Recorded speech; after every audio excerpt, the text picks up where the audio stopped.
अस्सलाम वालेकुम, this is Khurram Aziz from Kourou consultant. आप सबकी खिदमत में आज हम हाजिर हैं अगेन एक सक्सेसफुल केस और स्टोरी के साथ। सबसे पहले तो मैं आज थोड़ा सा तारुफ करवा दूं कोरू कंसल्टेंट के बारे में। कोरू कंसल्टेंट पाकिस्तान का वाहिद इदारा है इस वक्त जो यूएस सेक्रेटरी ऑफ स्टेट में as a immigration consultant registered है। तो बहुत सारे लोग हमसे सवाल पूछते हैं, तो आप लोगों को पता होना चाहिए कि जब आप कोरू कंसल्टेंट के साथ कनेक्ट होने जा रहे हैं तो ये एक रजिस्टर्ड ऑर्गेनाइजेशन है और ये पूरे पाकिस्तान में वाहिद इमिग्रेशन कंसल्टेंट है जो सेक्रेटरी ऑफ स्टेट में एज इमिग्रेशन कंसल्टेंट इस वक्त रजिस्टर्ड है। हमें ये एजाज़ भी हासिल है कि यूएसए EB2 NIW कैटेगरी को हमने पाकिस्तान में लॉन्च किया। वी बिकम अ पायनियर्स और इस चीज़ का फ़ायदा आज हमें इस सूरत में देखने को मिल रहा है कि हमारे क्लाइंट्स सबसे पहले पाकिस्तान में जिनको वीज़ाज़ इशू किए जा रहे हैं उनकी हम इंटरव्यूज़ रिकॉर्ड कर रहे हैं। तो अल्हम्दुलिल्लाह आज भी हमारे साथ एक सक्सेसफुल स्टोरी मौजूद है मिस्टर आदिल अब्बास की सूरत में, जो कि मैकेनिकल इंजीनियर हैं। तो आज हम उनसे बात करेंगे और उनकी जर्नी के बारे में उनसे बात करेंगे। मिस्टर आदिल अब्बास साहब, हमारे देखने वाले जो सामीन हैं, नाजरीन हैं, उन तमाम अफराद को अपनी प्रोफाइल के बारे में, आपका जो एजुकेशनल बैकग्राउंड है, आपकी जो एक्सपीरियंस हिस्ट्री है, उसके बारे में थोड़ा सा एक्सप्लेन कर दें। जी, बिस्मिल्लाहिर्रहमानिर्रहीम, अस्सलाम वालेकुम।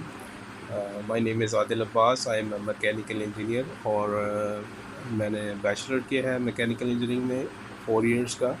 उसके बाद मास्टर्स है मेरा डिज़ाइन इन मैन्युफैक्चरिंग में और मैंने नर्स से किया है मास्टर्स। उसके बाद मेरा उसके साथ साथ प्रोफेशनल एक्सपीरियंस है 12 इयर्स का। 10 साल का एक्सपीरियंस था जब मैंने केस सबमिट किया था और अब मेरा 12 इयर्स का एक्सपीरियंस हो चुका है। तो बाकी मेरी एजुकेशन सारी फेडरल बोर्ड की है, जो सेकेंडरी और हायर सेकेंडरी एजुकेशन है। तो ये मेरी एक जनरल प्रोफाइल का ओवरव्यू है। अच्छा, रिसर्च के हवाले से बताता चलूँ कि रिसर्च वर्क जो है मैंने मास्टर्स में किया था और उसमें मेरा रिसर्च थीसिस बिल्कुल था। उस टाइम पे मेरी पब्लिकेशन कोई नहीं थी जब मैंने सबमिट किया केस, लेकिन जिस ऑर्गेनाइजेशन के साथ मैंने रिसर्च वर्क किया है उनकी अप्रिसिएशन, उनकी लेटर ऑफ थैंक्स और वो चीज़ें मैंने सबमिट की थी। इसी तरह बैचलर्स में मेरा रिसर्च वर्क था और वो सारे मैंने उसकी एब्स्ट्रैक्ट और उसका रिसर्च आउटपुट को शेयर किया था इस केस में। बहुत शुक्रिया सर, आपने बहुत डिटेल में एक्सप्लेन किया। अच्छा, इसके अलावा पाकिस्तान में और इवन साउथ एशिया में भी और गल्फ़ रीजन में बहुत सारे क्लाइंट्स को ये मिसकंसेप्शन है कि EB2 NIW सिर्फ रिसर्चर्स अप्लाई कर सकते हैं या जिनके पास PhDs हैं या पब्लिकेशंस हैं वो लोग अप्लाई कर सकते हैं। तो क्या ये बात दुरुस्त है? अच्छा, रिसर्च वर्क की बात करें तो रिसर्च वर्क ऑल्दो मेरा था और पब्लिकेशन कोई नहीं थी, बट जो मिनिमम एलिजिबिलिटी क्राइटेरिया है उसके अंदर रिसर्च वर्क की कोई उसमें ज़रूरत नहीं है और बस आपका 5 इयर्स का एक्सपीरियंस हो और आपकी 16 इयर्स की एजुकेशन हो, ये तो मिनिमम क्राइटेरिया है। तो मेरा मास्टर्स था और रिसर्च वर्क मैंने किया था, पब्लिकेशन कोई नहीं थी। अच्छा सर, आदिल साहब ये बताइएगा कि कोरू कंसल्टेंट के साथ आपने क्योंकि ऑलमोस्ट तकरीबन 1.5 से 2 साल का अरसा आपने हमारी सर्विसेज अवेल की और आज अल्हम्दुलिल्लाह आपको वीज़ा मिला है। तो आपको कोरू कंसल्टेंट की टीम और हमारी जानिब से मिलने वाली सर्विसेज के बारे में थोड़ा सा बताइए प्लीज़। कोरू कंसल्टेंट के साथ एक्सपीरियंस मेरा बड़ा अच्छा रहा। कोरू कंसल्टेंट के साथ सारा काम मेरा बड़ा स्मूथली चला और जो एक्सपर्ट थे वाकई वो एक्सपर्ट थे अपनी फील्ड के और जो भी क्यूरी वगैरह होती थी सेटिस्फैक्ट्री आंसर्स आते थे। और इसमें मैं एक बात बताता चलूँ कि कोरू कंसल्टेंट का ऑफिस कराची में है और फिज़िकली मैं आज तक भी किसी भी एक्सपर्ट से इनके और टीम मेंबर से नहीं मिला हूँ। तो ये बड़ा एक अमेजिंग सा पॉइंट है। इन दी एंड मैं सब सुनने वालों को एक और एडवाइस करूँगा कि हर फील्ड का एक एक्सपर्ट होता है। तो इस प्रोग्राम का एक्सपर्ट जो है वो कोरू कंसल्टेंट हैं और उनके थ्रू ये काम अपना प्रोसेस करवाएं। कुछ ऐसी पॉइंट्स होते हैं जहाँ पे कंसल्टेंट जहाँ पे एक्सपर्ट की जो एडवाइस है और वही चीज़ फैसिलिटेट करती है, वो बहुत ज़रूरी होती है। अच्छा, वंस अगर अपने तौर पर हम प्रोसेस कर भी देते हैं तो उसमें कोई रिजेक्शन आ जाती है, कोई ऑब्जर्वेशन आ जाती है, तो वो रिमूव करना और उसको फिर सही करना, उसके अंदर बड़ा टाइम वेस्ट होता है, क्योंकि उनका रिस्पांस टाइम ही उसके अंदर वेटिंग चल रही है। तो ये सारी चीज़ें मद्देनज़र रखते हुए जो उस फील्ड के एक्सपर्ट हैं उनके थ्रू चलें तो ज़्यादा बेहतर है, और ये हेल्पफुल रहेगा कि आपका प्रोसेस जो है वो कम टाइम में अप्रूव हो जाए। Thank you. Thank you very much Sadil साहब। अच्छा, मुझे ये बताइए कि कोरू कंसल्टेंट को आपने अप्रोच कैसे किया? हमारी इन्फॉर्मेशन आपको किस प्लेटफॉर्म के थ्रू मिली थी, और उसके बाद से लेकर अब तक आपकी जो जर्नी रही है हमारे साथ, वो किस तरह से रही है? और उसके अलावा एक्सपीरियंस गुरु के साथ बहुत अच्छा रहा मेरा, और काफ़ी स्मूथली काम चला है सारा। मेरे कज़न कराची में होते हैं तो उन्होंने मुझे रेफ़र किया था गुरु कंसल्टेंट, उन्होंने फिज़िकली जाके विज़िट किया था। और अमेजिंग चीज़ मेरे केस में ये है कि मैं आज तक गुरु किसी भी एक्सपर्ट से, कंसल्टेंट से नहीं मिला हूँ। और मैं इस्लामाबाद का रेज़िडेंस हूँ, तो सारा काम मेरा ऑनलाइन चला है और बड़ा स्मूथली चला है। उन्होंने एक व्हाट्सएप ग्रुप बनाया था जिसके अंदर सारी वही चीज़ें अपलोड हो जाती थी, और जिसके अंदर मैं भी रिव्यू करता था, मेरे जो एक्सपर्ट थे वो रिव्यू करते थे, और फिर आगे चीज़ें चलती थी।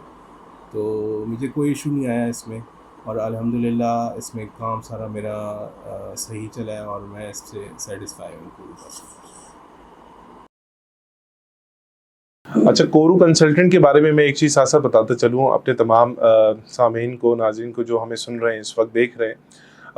कोरू कंसल्टेंट को आप अप्रोच कर सकते हैं वाया वेबसाइट भी। हमारे तमाम कंसल्टेंट्स के नंबर भी अवेलेबल हैं। हमारी वहाँ पर ईमेल एड्रेस भी मौजूद है, और इसके अलावा आप हमारे फ़ेसबुक पेज पर, हमारे यूट्यूब चैनल पर जाकर भी हमें अप्रोच कर सकते हैं। तो हमारी टीम 24/7 अवेलेबल रहती है, और वो आपको गाइड करेगी अकॉर्डिंग टू योर प्रोफाइल। जो बेस्ट पॉसिबल ऑप्शंस होंगे उसके बारे में आपको गाइड किया जाएगा। आदिल साहब, अच्छा ये बताइएगा कि आपका केस डायरेक्टली अप्रूव्ड हुआ था स्टेट डिपार्टमेंट की जानिब से, या आपके केस पर आपको request for further evidence receive होने के बाद आपको डिसीजन मिला है? टाइम स्पेन की बात करूँ तो फ़ेब 2022 में कॉन्टैक्ट हुआ था कोरू कंसल्टेंट के थ्रू, और उसके बाद हमारा जो केस है वो सबमिट हुआ अप्रैल 2022 में, और उसी ईयर में विदिन 4 टू 5 मंथ इसकी अप्रूवल आ गई थी। आई थिंक अगस्त 2022 में इसकी यूएस से अप्रूवल आ गई थी। उसके बाद वो केस ट्रांसफ़र हो गया एनवीसी। एनवीसी में केस हमने सारा कंप्लीट किया, और उसकी सारे डॉक्यूमेंट्स जो कंप्लीट हुए वो जनवरी 2023 में कंप्लीट हो चुके थे, और उस टाइम से जनवरी 2023 से वेटिंग में था, और उसके बाद अगस्त 2024 में ये इंटरव्यू की कॉल आई, वीज़ा इंटरव्यू की, और अल्हम्दुलिल्लाह अब वीज़ा अप्रूव हो चुका है। अच्छा सर, मुझे याद है कि जब फर्स्ट टाइम आपने अप्रोच किया था कोरू कंसल्टेंट को, तो आपके अल्फाज थे कि it's too good to be true. तो आज आपका केस, आपकी पिटीशन भी अप्रूव्ड हो गई, वीज़ा भी अप्रूव्ड हो गया, तो अब आपको कैसे लग रहा है? जी बिल्कुल, फ़ैब 2022 में जब राब्ता हुआ एहसन साहब से, और जब उन्होंने इस प्रोग्राम के बारे में बताया तो बड़ा यूनिक सा प्रोग्राम लगा। ना इसके अंदर आइल्स रिक्वायर्ड थी, ना वीज़ा स्पॉन्सर का लेटर रिक्वायर्ड था, ना कोई जॉब ऑफ़र रिक्वायर्ड थी। इनफैक्ट जॉब वेवियर था प्रोग्राम, और ना ही इसके अंदर आइल्स रिक्वायर्ड था। तो बड़ा ही यूनिक सा लगा प्रोग्राम, और ऐसा प्रोग्राम किसी और कंसल्टेंट के थ्रू या किसी भी मीडिया के थ्रू मैंने इसका नहीं सुना था। फिर ये है कि उस टाइम जब मैंने कोरू कंसल्टेंट के साथ कंटिन्यू किया है, तो कोई भी इसका रिव्यू या अप्रूवल केसेस या फीडबैक्स मौजूद नहीं थे। तो उस टाइम पे अल्हम्दुलिल्लाह it was a right decision, और मैं तो यही कहूँगा कि अल्लाह ताला ने हमारे लिए डिज़ाइन किया था, क्योंकि इसके अंदर एक और चीज़ कि किसी भी तरह की बैंक स्टेटमेंट रिक्वायर्ड नहीं थी, जो कि उस टाइम, और हमारे लिए तो बड़ा फ़ायदे की बात थी, क्योंकि बैंक स्टेटमेंट हमारे पास नहीं थी इस तरह की। तो अल्हम्दुलिल्लाह मैं उस टाइम को याद करूँ तो जितना अल्लाह का शुक्र अदा करूँ, और कोरू कंसल्टेंट का शुक्रिया करूँ कि उन्होंने इतना अच्छा गाइड किया, और अल्हम्दुलिल्लाह अब आज इसका रिज़ल्ट मिल रहा है, तो जितना शुक्र करें काम है। अच्छा सर, आदिल साहब, ये बताइएगा कि पाकिस्तान में भी और आउटसाइड पाकिस्तान भी यूएस एम्बेसी और कॉन्सुलेट से लोग डरते हैं, और वो इसलिए डरते हैं कि इंटरव्यूज़ की वजह से, कि वहाँ पर जब विजिट वीज़ा के लिए या नॉन इमिग्रेंट कैटेगरीज़ के लिए जाते हैं लोग, तो इंटरव्यूज़ थोड़े हार्ड होते हैं या इंटरव्यू की बेस पर रिजेक्शंस बहुत ज़्यादा होती हैं। तो आप अपनी जर्नी के बारे में बताइए कि आपका जो इमिग्रेंट कैटेगरी में इंटरव्यू था वो कितने टाइम के लिए था, और उसमें क्या सवालात आपसे पूछे गए, और आपका एक्सपीरियंस ड्यूरिंग इंटरव्यू कैसा रहा, और प्रिपरेशन कैसी करवाई गई थी इंटरव्यू से पहले आपकी? वीज़ा इंटरव्यू तो माशाल्लाह से बहुत ही स्मूथली हुआ है हमारा सारा प्रोसेस। और जब हम इंटर हुए हैं एम्बेसी के अंदर, तो फर्स्ट ऑफ ऑल बायोमेट्रिक वगैरह हुआ है, उसके अंदर ओरिजिनल डॉक्यूमेंट्स उन्होंने हमारे चेक किए, और उसके बाद हमने 5 to 10 मिनट्स वेट किया है, और उसके बाद इंटरव्यू की कॉल आई। तो इंटरव्यू की कॉल के अंदर हमारे उसने एजुकेशनल डॉक्यूमेंट्स भी चेक किए। ये बड़ा इंपॉर्टेंट है क्योंकि एनवीसी की वेबसाइट पे सिविल डॉक्यूमेंट्स भी मेंशन है कि सिविल डॉक्यूमेंट्स आपने लेके जाने, और उनकी कॉपीज़ ज़रूर साथ लेके जानी है। तो एजुकेशनल डॉक्यूमेंट्स मेंशन नहीं है, मैं एहतियातन वो ले गया था। तो और उसका पहला सवाल ही मेरी एडवांस डिग्री का शो करने का मांगा। तो अल्हम्दुलिल्लाह वो मैं चीज़ें ले गया था। अच्छा, उसमें सिविल डॉक्यूमेंट्स के अंदर एक और चीज़ है कि वहाँ पे एफआरसी लिस्ट के अंदर मेंशन नहीं है, जो एमबीसी की इंटरव्यू की लिस्ट है। तो एफआरसी भी हमारा उसने बायोमेट्रिक के जब हम कर रहे थे तो उसने मांगा। तो ये सारी चीज़ें हैं इंपॉर्टेंट, जो कि मैं एडवाइस करूँगा कि ये साथ अपने ज़रूर लेके जाएँ। जो हुकूक कंप्लीट केस है हमारा यूएससीएस का, वो जो डॉक्यूमेंट्स के अंदर हमने दिए हैं, और एनवीसी के जो डॉक्यूमेंट्स हैं उनकी कॉपीज़, फ़ोटो कॉपीज़ ज़रूर रखें ताकि आपका टाइम वेस्ट ना हो। अच्छा सर, यूएससीआई से पिटीशन अप्रूव होने के बाद सब जानते हैं कि केस नेशनल वीज़ा सेंटर चला जाता है फॉर वीज़ा प्रोसेसिंग। तो नेशनल वीज़ा सेंटर में जब आपका केस फॉरवर्ड किया गया था फ्रॉम यूएससीआईएस, तो क्या नेशनल वीज़ा सेंटर की जानिब से आपसे कुछ ऐसे डॉक्यूमेंट्स की डिमांड की गई थी जो आपको कलेक्ट करने में काफ़ी डिफ़िकल्टी रिसीव हो, या फिर आपके लिए बहुत ईजी रहा, आपने ईजीली सब डॉक्यूमेंट्स को मैनेज किया और वो सब आपने डिलीवर कर दिया एनवीसी को? तो पिटीशन अप्रूव होने के बाद जब एनवीसी में केस गया है, तो कोई ऐसे स्पेशल डॉक्यूमेंट्स उन्होंने नहीं मांगे, बल्कि जो हमारे सिविल डॉक्यूमेंट्स होते हैं, जैसे पासपोर्ट हो गया, मैरिज सर्टिफिकेट हो गई, उसकी ट्रांसलेशंस वगैरह, और बर्थ सर्टिफिकेट वगैरह, वही चीज़ें हमने सबमिट की हैं। तो कोई ऐसा यूनिक और स्पेशल डॉक्यूमेंट उधर रिक्वायर्ड नहीं था। अच्छा सर, देखने वालों को ये भी ज़रूर बताइए कि बिफोर इंटरव्यू आपका कोई पुलिस क्लियरेंस सर्टिफिकेट की कोई रिक्वेस्ट आई आपको, या इसके अलावा आपका या आपकी फैमिली का मेडिकल टेस्ट हुआ था इसमें? मेडिकल का वीज़ा इंटरव्यू में हमारी उसने डेट वगैरह पूछी कि कब आपने मेडिकल कराया है, और उसका सारा सबमिशन जो है मेडिकल का वो ऑनलाइन हो चुका था, तो वो उनके रिकॉर्ड में आ चुका था ऑलरेडी। तो एज सच वहाँ पे मेडिकल से रिलेटेड मज़ीद कोई सवाल उसने नहीं किया। अच्छा सर, एक और चीज़ बताइए कि आपने एक देखें 1.5 साल 2 साल का एक टाइम बहुत बड़ा टाइम होता है किसी भी फर्म के साथ आप जब कनेक्टेड रहते हैं, और डिफरेंट एक्सपीरियंसेस होते हैं, कम्युनिकेशंस होती हैं, प्रोसेस किया जाता है, और उसमें डिफरेंट टीम मेंबर्स आपके साथ कनेक्ट रहते हैं, और आप इस शहर में मौजूद भी नहीं थे, इवन आपने शायद कभी इस ऑफिस विजिट भी नहीं किया, और आपने अपना प्रोसेस हमसे करवाया। तो क्या आप दीगर लोगों को या दीगर क्लाइंट जो इस वक्त हमें देख रहे हैं, जो प्रोसेस जिन्होंने अभी तक स्टार्ट नहीं करवाया, उनको कोई कोरू कंसल्टेंट के बारे में सजेशन देना चाहेंगे? जी बिल्कुल, माशाल्लाह बड़ा अच्छा जर्नी रहा कोरू कंसल्टेंट के थ्रू। और मैंने इस्लामाबाद से ऑनलाइन सारा प्रोसेस किया, तो इसमें मुझे कोई डिफ़िकल्टी फेस नहीं करनी पड़ी। तो जितने भी लोग सुन रहे हैं उनको मैं रिकमेंड करूँगा इस प्रोग्राम के लिए कोरू कंसल्टेंट से कांटेक्ट करें, जहाँ कहीं भी हैं पाकिस्तान में, ताकि ये बड़ा स्मूथली और रिलायबल कंसल्टेंट है। तो मैं इनको रिकमेंड करता हूँ। सर, मैं चाहूँगा कि आप चंद अल्फाज हमारी टीम के बारे में, कोरू कंसल्टेंट और इनके स्टाफ के बारे में जिनका आपके साथ ताल्लुक़ रहा इस पूरे जर्नी के दौरान, और इसमें इस सक्सेस के दौरान, उनके बारे में चंद अल्फाज प्लीज़। जी बिल्कुल, थ्रू आउट दी प्रोसेस बड़ा स्मूथली चला है। आपके टीम मेंबर पहले जो यूएससीआईएस का मेरी पिटीशन अप्रूव हुई है, उसमें मेरे साथ थे विंसेंट साहब, तो बड़ा अच्छा उनके साथ मेरा केस सारा सबमिट हुआ है। अल्हम्दुलिल्लाह वो अप्रूव हो गया था।